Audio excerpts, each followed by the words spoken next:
በጨነቀን ጊዜ በጠበበን ጊዜ ከሞት አፋፍ ያወጣንን ሰው ከመርሳት በላይ ምን ነውር አለ? በእውነቱ ማለት ሀገርን ከመታደግ ሕፃናትን ከመርገፍ እናቶችን ያለ ዕድሜያቸው ያለ ጊዜያቸው እንዳይጨነቁ ነፍሰ ጡሮች ሽማግሌዎች ወጥተው እንዲገቡ ያለ ጧሪ እንዳይቀሩ ሀገር በሰላም ውላ እንድታድር ያደረገን ድሃ መርሳት ፍጹም በደል ነው።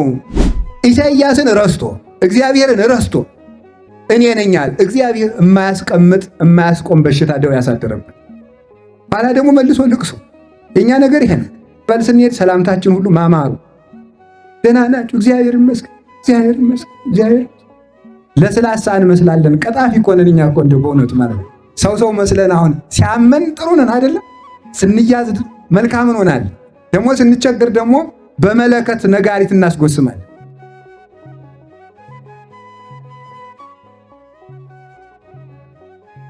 ያንን ሰው ማንም አላሰበውም በሚል ርዕስ እንማማራለን። መጽሐፈ መክብብ ምዕራፍ 9 ቁጥር 15 ላይ በቅዱስ መጽሐፍ ተጽፎ የምናገኘው ኃይለ ቃል ነው።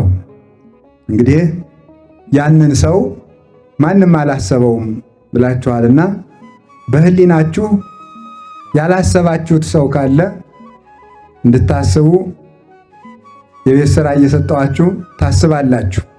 መታሰብ ሲገባው ያልታሰበ አንድ ሰው አለ ይላል በመጽሐፍ እና ምንድነው ያልታሰበው? ያ ሰው ማን ነው?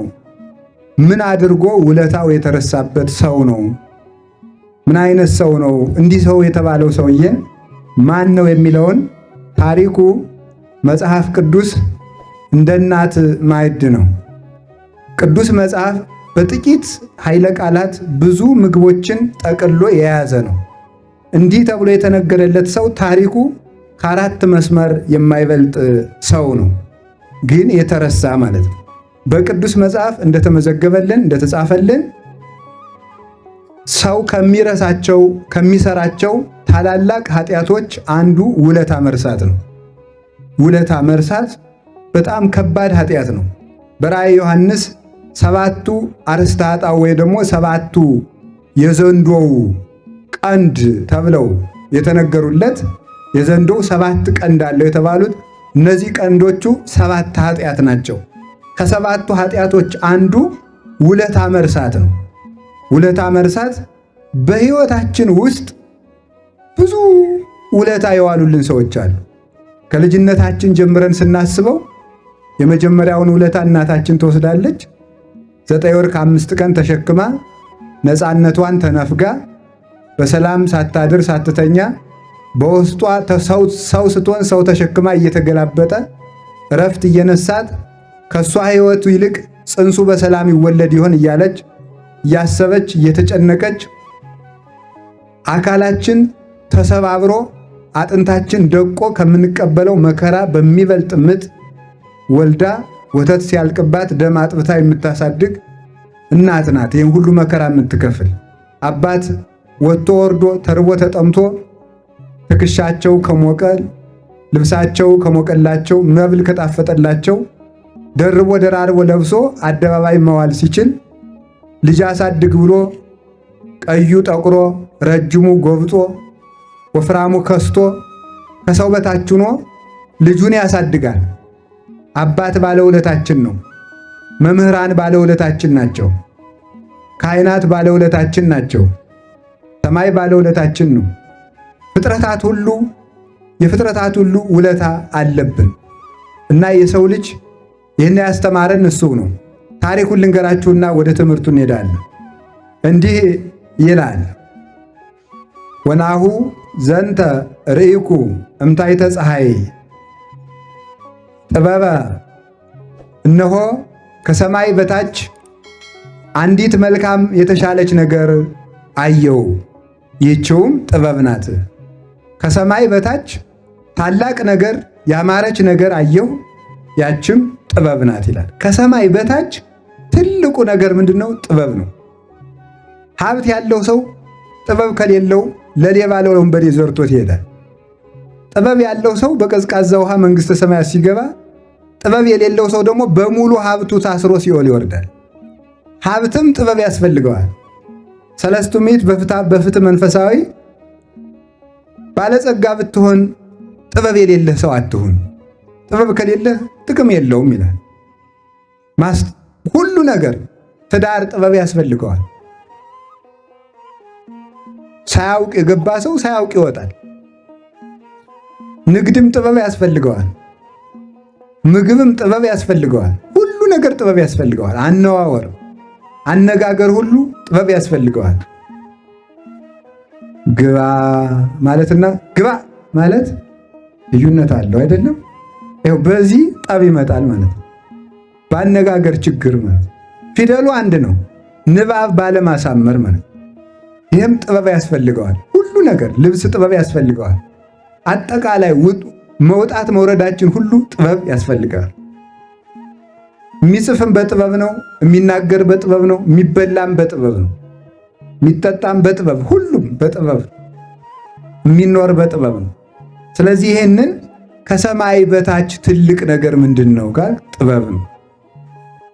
ደስታም ጥበብ እኮ ያስፈልገዋል። ደስታ እንኳን ሐዘን ደስታ ጥበብ ያስፈልገዋል። ልቅሶም እኮ በጥበብ ነው የሚደረገው። ጥበብ የሌለው ሰው ልቅሶ ያውቃል?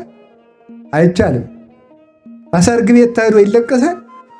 አይለቀስም። የልቅሶም ቦታ አለው፣ የደስታም ቦታ አለው። ሁሉም በቦታው ነው የሚደረገው። አሁን ያለ ልክ ዝም ብሎ ወዲያና ወዲህ እያሉ ቢያለቅሱት መሰበርም አለ። ኤሊን ታውቁታላችሁ? ታቦተ ጽዮን ተማረከች ሲሉት አዳንቄ ያለቅሳለሁ ሲል የገዛ ወንበሩ ጥሎት ተሰብሮ ሞተ።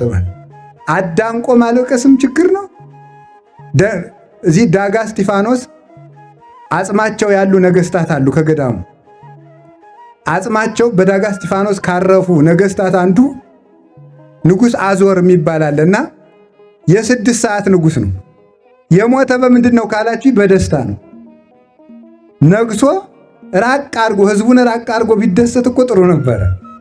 ሰው ሁሉ እንኳን ደስ ያለ እያለ መጥቶ ሲሰፍርበት ትንፋሽ አጥሮት ሞተ። ይህ ችግር ነው። ይሄ ራሱ ማለት ነው። ደስታም በጥበብ ነው፣ ሐዘንም በጥበብ ነው። ሁሉም ነገር ማለት እና ይሄ ነው እኮ በጥበብ ከተለቀሰ የንጉሥ ልጅ ሲሞት የሚለቀስና ንጉሥ ሲሞት የሚለቀሰው ልቅሶ ልዩነት አለው አሉ። ሰው ሲያለቅ ንጉሥ ሲሞት የሚለቀሰው ምን ተደርጎ ነው? ከበድ ተደርጎ ነው? ቀለል ተደርጎ ይመስላችኋል?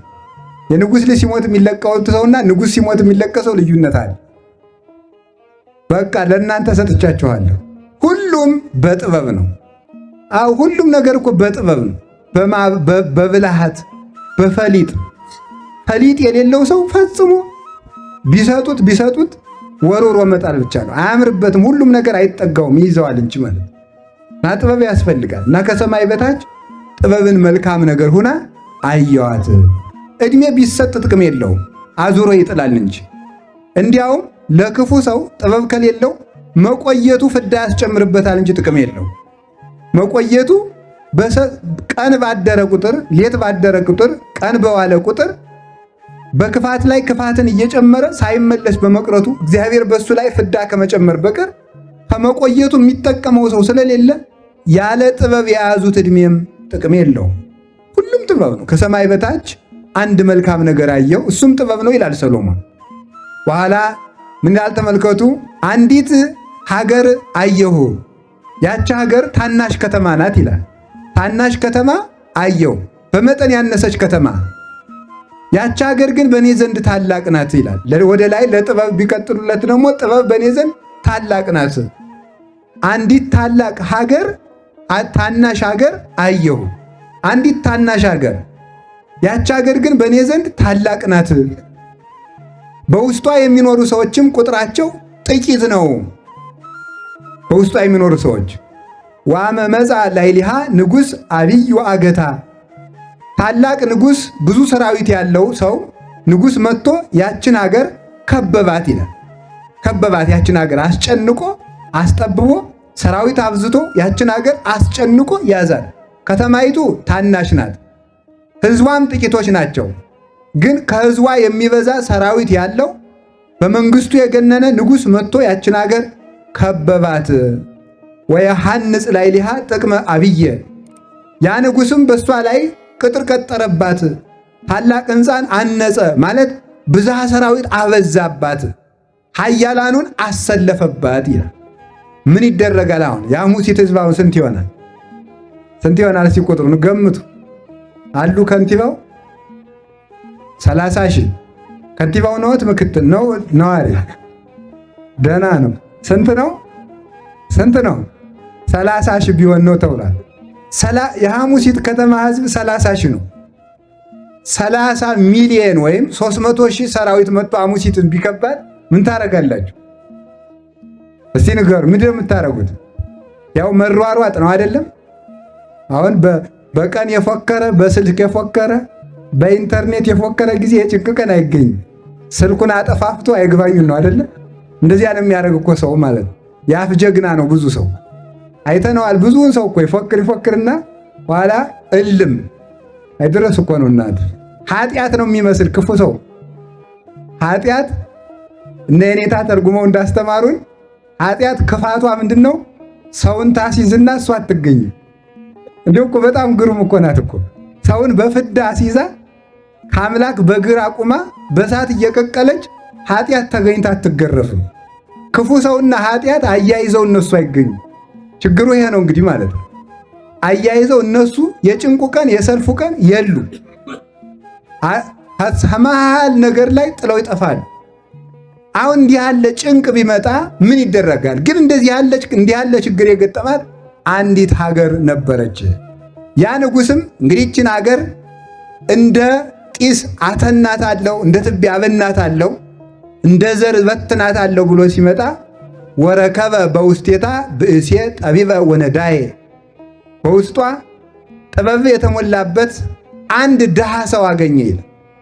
አንድ ድሃ ሰው አገኘ። እንግዲህ ሀገሪቱ ታናሽ፣ ሕዝቧ ጥቂት፣ ንጉሡ ኃያል፣ ሰራዊቱ ብዙ። ያ ድሃ ያችን ሀገር የሚያድናት ሲጠፋ አንድ ድሃ ሰው ተገኘ። ያ ድሃ ግን ጥበብ የተሞላበት ሰው ነበረ ይላል። ጥበብ የተሞላ ግን ድሃ ነው። ወውእቱ ያድህን ሀገረ በጥበቡ እርሱ በጥበቡ ብዛት ያ ድሃ ሰው ያችን ሀገር ከመከራ አዳናት። ሰራዊቱን አሳፍሮ መለሰ። ድሃ ነው፣ ሰልፍ አይችልም፣ ብዙ ሰራዊትም የለውም፣ ገንዘብም የለውም፣ ኃይልም የለውም። ግን በጥበበኛነቱ ያችን ሀገር ከመዓት ከጦርነት አዳናት። ሰውየው ግን ድሃ ነው፣ ግን ጥበበኛ ነው። ሀገሪቱ ጦርነቱ ከበረደ በኋላ የጠላቶቻቸው ሰራዊት ካለቁ በኋላ ኃያሉ ንጉሥ አፍሮ ከተመለሰ በኋላ እር ብሎ ያየው ሰው የለም። ሁሉ ዘፈኑን ይዘፍናል የተዋጋ መስሎ። መክሮ ያዳናትን በጥበቡ ያዳናትን ያንን ሰው አንድ ሰው እንኳን ሳያስበው ቀረ። እንደነዚህ ሰዎች ከመሆን እግዚአብሔር ይሰውረን። በጨነቀን ጊዜ በጠበበን ጊዜ ከሞት አፋፍ ያወጣንን ሰው ከመርሳት በላይ ምን ነውር አለ? በእውነቱ ማለት ሀገርን ከመታደግ ሕፃናትን ከመርገፍ እናቶችን ያለ ዕድሜያቸው ያለ ጊዜያቸው እንዳይጨነቁ ነፍሰ ጡሮች ሽማግሌዎች ወጥተው እንዲገቡ ያለ ጧሪ እንዳይቀሩ ሀገር በሰላም ውላ እንድታድር ያደረገን ድሃ መርሳት ፍጹም በደል ነው። እኔ ግን ከኃያል ሰው ይልቅ ከጉልበተኛ ሰው ብርታት ይልቅ ጥበብ ትሻላለች እላለሁ። በሌሎች በትዕቢተኞች የተናቀች ጥበብ መልካም ናት ብዬ እናገራለሁ ይላል ሰሎሞን።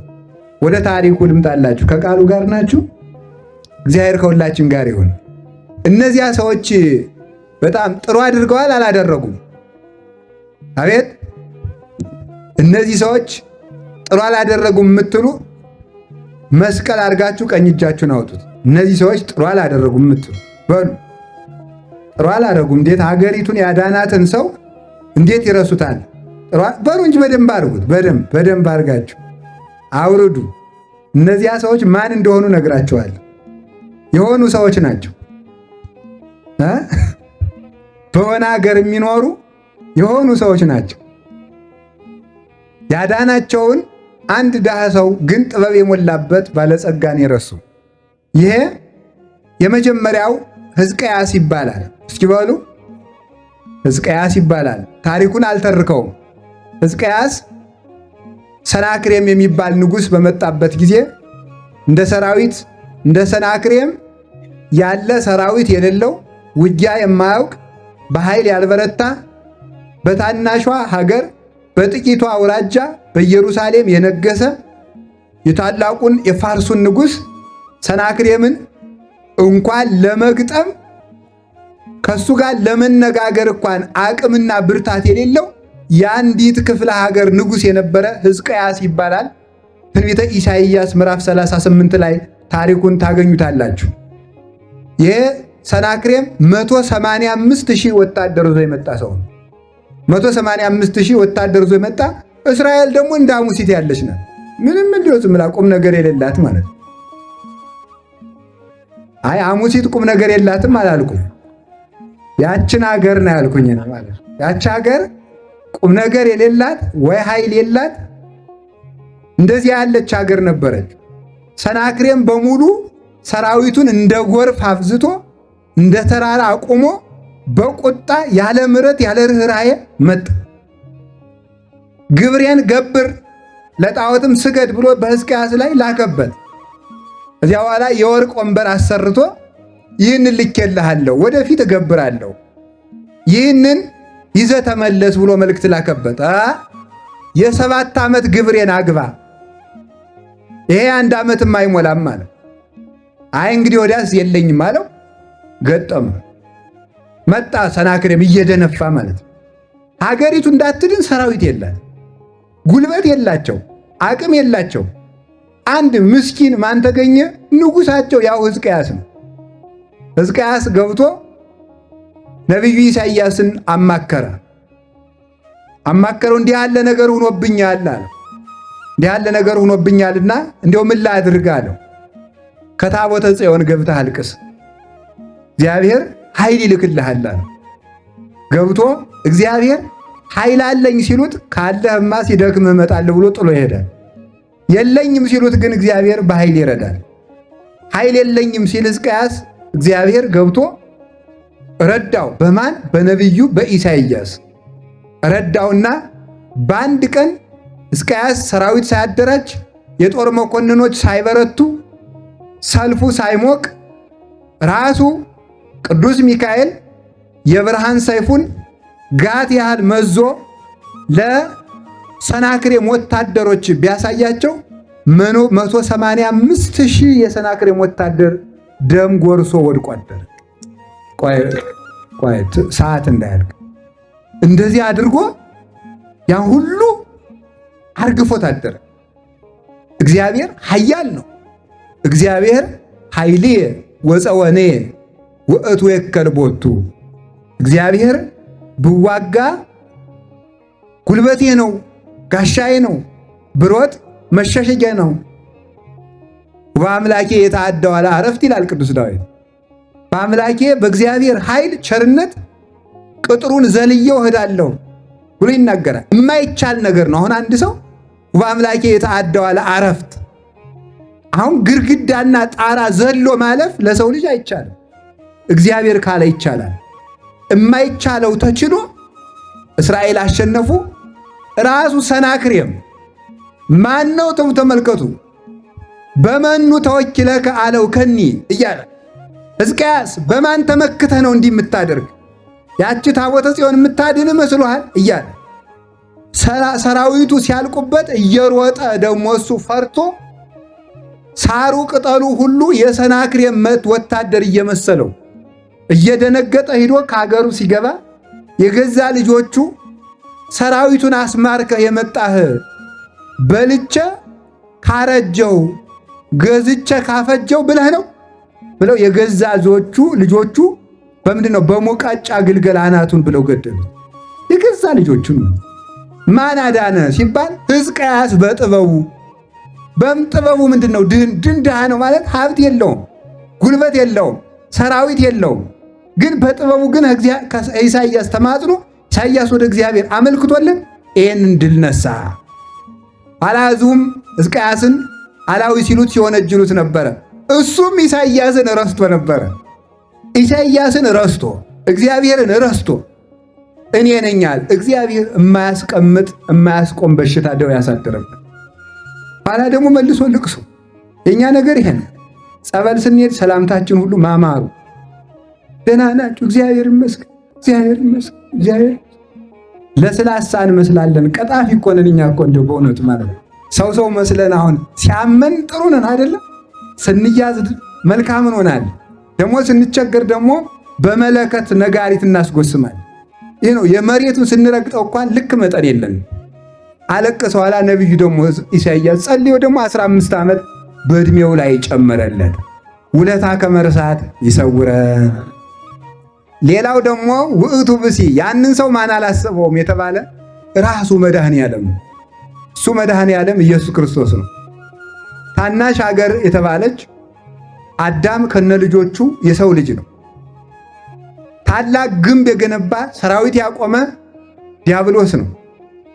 ኋላ ያንን ሰው ለማዳን አንድ ድሃ ሰው ተገኘ። ወረከበ በውስቴታ ብእሴ ጠቢበ ወነዳዬ ጠቢብና ድሃ የሆነ ወውቱ ያድህን ሀገረ በጥበቡ ብዛት ሀገርን የሚያድን አንድ ድሃ ሰው ተገኘ። ሀገሪቱን ማዳናታ ያ ድሃ የተባለ ክርስቶስ ነው።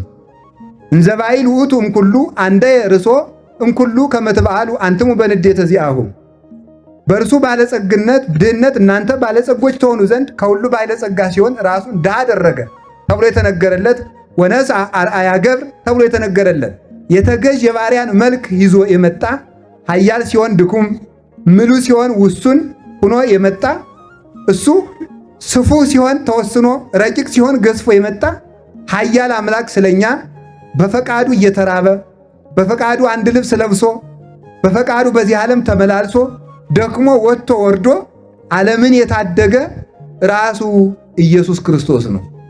የእንጨት ደም አፍሰን የጠፋነውን የእሱን ደም አፍሶ ያዳነን የታደገን፣ በልተን የጠፋነውን አብልቶ ያዳነን፣ በልተን የተራቆትነውን ሥጋውን አብልቶ የብርሃን ልብስ ያለበሰን እርሱ ርስት ያወረሰን፣ ተሰዶ ርስት የሰጠን፣ ደክሞ ኃይል የሰጠን፣ ሙቶ ሕይወትን የሰጠን፣ ታሞ በሕማሙ ያዳነን ራሱ መድኃኔዓለም ኢየሱስ ክርስቶስ ነው። እርሱ ነው። ጥበበኛ ነው። ዲያብሎስ በጥበቡ ዲያብሎስ ተተንኩሎ እባብ ለብሶ ሔዋንና አዳምን እንዳጠፋ መድኃኔዓለም ደግሞ በሥጋ ብእሲ የሰውን ሥጋ ለብሶ ከዲያብሎስ ተሰውሮ ዲያብሎስን ድል የነሳ ዓለምን ከፈጠረበት ጥበቡ ዓለምን ያዳነበት ጥበቡ ይበልጣል ተብሎ እንደተነገረለት ይህንን ዓለም ራሱን ድሃ አድርጎ በጥበቡ የፈወሰ ያዳነ መድኃኔዓለም ኢየሱስ ክርስቶስ ነው። ያንን ሰው አቅም ሳይኖረን የደረሰልን እርሱ ነው። ያንን ሰው ማንም አላሰበውም ማለት ክርስቶስን የሚያስበው ሰው ጠፋ ማለት ይኸውላችሁ፣ ክርስቶስን የሚያስብ ሰው ፈጽሞ የለም። ዛሬ አላችሁ? ከቃሉ ጋር ናችሁ? እግዚአብሔር ከሁላችን ጋር ይሁን። የእሱንና የእኛን አስታውሱት። እሱ ቅዱስ ጳውሎስ እንዳለ ዘአኮ ይእምፅ እግዚአብሔር ታልእኮተክሙ እግዚአብሔር ለቅዱሳን ስላገለገላችሁ ለቅዱሳን ስለደከማችሁ ዕብራውያን 6 ላይ እንደተናገረ ለቅዱሳን ያገለገላችሁትን አገልግሎት ይረሳ ዘንድ እግዚአብሔር አመፀኛ አምላክ አይደለም ይላል። እግዚአብሔር ውለታ ያስታውሳል። ከውለታዎቹ አንዱ ቅዱሳን በሕይወት ሳሉ የደከሙትን ሲሞቱ ያስታውስላቸዋል። አብርሃም፣ ይስሐቅ፣ ያዕቆብ በሕይወታቸው ደክመው ያደረጉለትን ከሞቱ በኋላ አስቦላቸዋል። አስቦም ለልጆቹ ርስት አውርሶላቸዋል። ሰሎሞን 1000 ሴት አግብቶ ሰሎሞን 1000 ሴቶችን ተከትሎ አመንዝሮ 2 ዓመት ለጣዖት አጥኖ እግዚአብሔርን ሲያስቀይም እግዚአብሔር በኃጢአት ምክንያት መንግስትን ከሁለት እከፍለዋለሁ ካለ በኋላ ስለ አባትህ ስለ ዳዊት ስል ግን በዘመንህ አላደርገውም ብሎታል። ዳዊትን አስቦ የዳዊትን ውለታ እግዚአብሔር በልጁ አስቦለታል። እግዚአብሔር ውለታ ያስባል። ደግሞ እኮ የሚያስደንቅ እኮ ነው። ለእግዚአብሔር ውለታ የሚውልለት ሰው የለም። እንዴት ብትሉ ለሱ ያደረግነው ነገር ራሱ ከሱ የተገኘ ስለሆነ ብንማር እሱ በሰጠን አይምሮ ነው። ብናስተምር እሱ በገለጠው ዕውቀት ነው። ብንሰጥ እሱ ያበቀለውን እህል ነው። ብናጠጣ እሱ ያፈሰሰውን ውሃ ነው። ልብስ ብንሰጥ እሱ ካበቀለው ጥጥ አግኝተን ነው። ብንሰግድ እሱ በፈጠረው ኃይል ባጎናጸፈው ጉልበት ነው። ብናመሰግን እሱ ባከናወነው አንደበት ነው። የእሱ ያልሆነ የለም። ስለዚህ ምን ይባላል? ተመልከቱ። ዘያአሲ ተወካፊ የሚሰጥ የሰጠውን ሰጣችሁኝ ብሎ ደግሞ ዋጋ የሚከፍል ራሱ የሰጠውን እንጀራ ዘከራችሁልኝ ብሎ ለዚያ ዋጋ የሚከፍል እንደሱ ያለ ማንም የለም። መኑ ይመስለከ እምነ አማልክት እግዚኦ የሚባለው ለዚህ ነው። እንደ እግዚአብሔር ያለ ፍጹም ቸር ፈጽሞ የለም። እንዲህ የሚያደርግ ግን ከሰጠው የተከለከለ እሱ ነው። ደግሞ ከሰጠው የተከለከለ የዚህ ዓለም ነገሥታት ካልፈጠሩት ፍጥረት ያስገብራሉ። መንግስት ይቀየም ይሆን? አይቀየም፣ አይቀየም። አሁን መንግስት የመሬት ግብር ያስከፍላል አያስከፍልም? ተናገሩ እንጂ ፈርታችሁ ነው በሉ እንጂ። መንግስት ግን መሬትን ፈጥሯል። ግን ይገበርለታል አይገበርለትም? ገብሩ፣ ጥሩ ነው። ግብር ክፈሉ። እውነቴን ነው። ግብር አለመክፈል ኃጢአት ነው። ጌታም ራሱ እኮ ከፍሏል። አይሁድ የሚያደርጉት ቢጠፋቸው መምህር፣ አቤት ለቄሳር ግብር እንክፈል፣ መናጢ አይደሉ መችስ እንክፈል፣ ክፈሉ ቢል ፖለቲከኛ ነው ሊሉ ነው። እናንተስ እኛን እንዲያድ የምትሉ መከራ እኮ ነው፣ አይድረስ ነው። መንግስት ህዝቡ እንዳያለማ እያደነዘዛችሁት ነው ይላል። እኛን መጥቶ ስብከት እያበዛችሁ ነው ይላል። እናንተ ደግሞ ፖለቲካ እየሆኑ ነው አባቶቻችን ትላላችሁ። ደግሞ መሀል መንጓለል ማለት እኮ ይሄ ነው። አይሁድም ሊያጣብቁት ክፈሉ ቢላቸው የመንግስት አዳሪ ነው ሊሉት፣ አትክፈሉ ቢል ደግሞ አላዊ ንጉስ ነጋሲ ነው፣ ንጉሱን ደግሞ ክዷል ሊሉ ነው። ዘመኑቱ መልክው ወመጽሐፉ ሳንቲሙ ላይ የተጻፈው የማን ነው አላቸው። የማን ስም ተጽፏል አለ? በጎን የቄሳር በጎን የኪሩቤል። የቄሳርን ለቄሳር ስጡ፣ የእግዚአብሔርን ለእግዚአብሔር ስጡ አላቸው። በተንኮል ቢመጡት አስጨንቆ አስቸግሮ ልፉበት ብሎ መለሰላቸው። አንድ ሳንቲም ይውላችሁ በጎን ቄሳር ተስሏል፣ በጎን ኪሩቤል። አሁን እንዴት አድርገው ነው የኪሩቤልን ለእግዚአብሔር ቄሳርን ለቄሳር የሚሰጡ? ተቸገሩበት ብሎ እዚያው ሰደዳቸው። ምስጢሩ ግን ቄሳር የተባለ ዲያብሎስ ነው። ተንኮሉን እባካችሁ ለዲያብሎስ ተውለት ማለት ነው ይላል ቅዱስ ቄርሎስ። እናንተ የኔ መልክ ስለሆናችሁ የኔ ሁኑ እያላቸው ነበረ ይላል። ሌላ ቀን ደግሞ ምን አሉት? እሺ በጥያቄ ብንጠይቀው አልተቻለንም፣ በተግባር እንጠይቀው ብለው ለቅዱስ ጴጥሮስ ጠጋሉና መምህራችሁ ግብር የማይከፍል ለምንድን ነው አሉ። ይህ ተንኮል ነው። መምህራችሁ እንዴት ግብር የማይከፍል እንደዚህ ተብሏል አለው ቅዱስ ጴጥሮስ። እንዲህ አላቸው፣ ደቀ መዛሙርትስ ለምን ግብር አይከፍሉም? የነገስታት ልጆች ይገብራሉ ወይስ ያስገብራሉ? አይ ያስገብራሉ እንጂ አለው። እንግዲያ አሉት፣ እንግዲያ የንጉሠ ሰማያት ወምድር የእግዚአብሔር አብ የባሕሪ ልጁ እኔ እገብራለሁ አስገብራለሁ እንጂ ግን ከመይታወኩ ህዝብ እሱ መቼም ለህዝብ የኖረ አምላክ ስለሆነ ህዝቡ ከሚታወኩ ብሎ ቅዱስ ጴጥሮስን ሂድና ባሕር አሳ ዘመተህ ገብር አለው። ቅዱስ ጴጥሮስ በለመደው ሙያው አሳ ሊያጠምድ ሄደ። ብልሃቱ ግን እኔ ባሕር የምትገብርልኝ አምላክ ነኝ እያላቸው፣ እኔ ባሕር የምትገብርልኝ ሰውን እናንተ ግን ገብር ትሉኛላችሁ። ግብር ከባሕር አስወጥቶ ግብር ከፈለ ክርስቶስ። ከፍሏል፣ ክፈሉ ብዬ ነው ግብር። ወደ ቁም ነገሩ ግን ስንመጣ መንግስት፣ ዋናው ነገር መንግስት ያልፈጠረውን ያስገብራል ነው ሐሳባችን። እግዚአብሔር ግን በፈጠረው ፍጥረት የሚሰጠው የለም። እሱ ፈልጉ ማር ሰጥቶ ውሃ የዘከረ ይላል። እንዲያው እኮ እሱም ጥቅ እኮ ነው። ማር የዘከረ ቢል እኮ የሚጸድቅ ድሃ አይገኝም። ዘውሃ በጽዋ ማይቆሪር ነው ያለሱ። ቀዝቃዛ ውሃ የሰጠ ወተት ሰጥቶ ውሃ የዘከረ ይላል። ማር ሰጥቶ ውሃ የሚለምን ቀዝቃዛ ውሃ የሰጠ እግዚአብሔር፣ በእውነቱ እግዚአብሔር ያሳያችሁ፣ ክርስቶስ ያመልክታችሁ። እሱ ማር ሰጥቶ ማር ስጡኝ አላለም። ወተት ሰጥቶ ወተት ዘክሮ አላለም። ውሃ የዘከረ አለ። ድሃ የሚያገኘውን ማለት በዚያ ቀዝቃዛ ውሃ ምራችኋለሁ አለ። ልብ በሉ፣ እሱ ቀዝቃዛ ውሃ የዘከርነውን ዝክር ውለታ አስታውሶ እያዳነ እሱ ግን ደሙን ሰጥቶ የእሱን ውለታ የሚያስብለት የለም። የገዛ ደሙን ሰጥቶ የገዛ ሥጋውን ቆርሶ ሰጥቶ የእሱን ውለታ የሚያስብለት የለም። ክርስቶስን አስቀምጠን እንጣላለን፣ እንባላለን። እማናደርገው ኃጢአት የለም። እማናደርገው የለም። እግዚአብሔር ማደሪያ አጥቶ ከኛ እስኪለይ ድረስ እንበድላለን። ማደሪያ እስኪያጣ ድረስ አላችሁን?